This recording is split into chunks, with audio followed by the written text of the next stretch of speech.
But ఇక్కడ ఒక aspect లో కరెక్ట్. 20 సెకండ్లో ఎవడు ఓటేయలేడు. 1 మినిట్, 1 to 1.5 minutes పడుతుంది. మనం ఓటేసేటప్పుడు చూస్తే మన ముందు వాళ్ళు ఓటేసి, ఎందుకంటే బ్యాలెట్ అయితే కనుక పెద్ద ప్రాబ్లం లేదు, 4 చోట్ల పొందడానికి 4 కౌంటర్లు పెట్టేసి చేసుకోవచ్చు.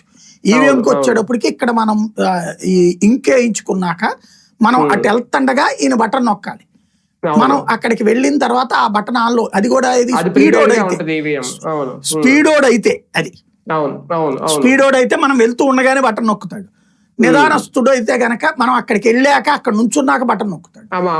అప్పుడు మనకి ఎక్కడ ఓపెన్ అవుతాయి, అప్పుడు మనం ఆన్ చేసుకున్న తర్వాత మళ్ళీ నెక్స్ట్ అనేటప్పటికి 1 minute పడుతుంది, 1.5 minutes పడుతుంది మన ఓటు. తర్వాత అక్కడ స్లిప్ రావాలి, అప్పుడు మనం బయటికి రావాలి కదా. అది కాబట్టి 1.5 minutes పడుతుంది. అదే కొంచెం స్పీడ్ ఉన్నోడైతే 1 minute లో పడుతుంది.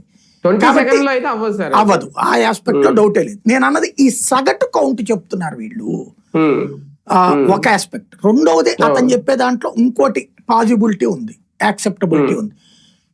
జనాలు క్యూ లైన్లకు సంబంధించిన వీడియోలు ఎందుకు తీసేశారు? ఎస్, నిజం.